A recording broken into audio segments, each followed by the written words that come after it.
Let's start off Black History Month with a bang, shall we? I'll go ahead and stir the pot and say that I personally believe that black women are elite, and I'm willing to die on that hill. And I have a lot of proof of why. Let me go ahead and give you some examples. There's Marsha P. Johnson, who was known as the Saint of Christopher Street, who was a huge force in the Stonewall riots, and she's the reason why Pride is a thing.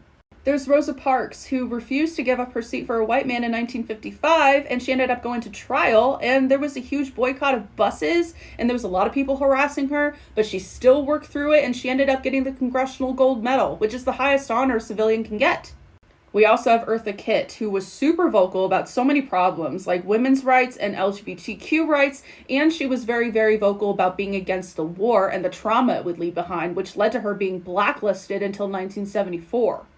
Next, we have Sojourner Truth, who was born as an enslaved person and ended up escaping and worked with abolitionists like Frederick Douglass and William Lloyd Garrison, and she ended up touring around the entire country talking about her experience.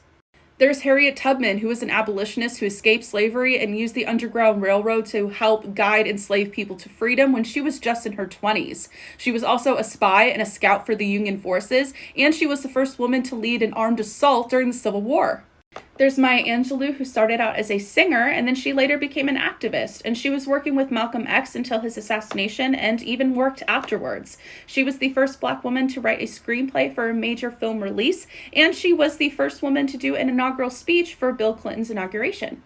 There's Josephine Baker, who started out her life living on the streets and eating out of trash cans, and she later found fame through song and dance, and she ended up doing civil rights activism, and she actually spoke alongside Martin Luther King on the March of Washington. And we can't forget about Aretha Franklin. She was the first Black woman, or hell, the first woman in general, to even be inducted into the Rock and Roll Hall of Fame. Now, I know I said that I'm going to be covering people in history that aren't as discussed, but I at least wanted to discuss these iconic figures first. So make sure you stay tuned for part 2, where I discuss Black women in history that honestly deserve more recognition. Go ahead and put your thoughts and feelings in the comment section, and make sure you stay tuned for more Black history.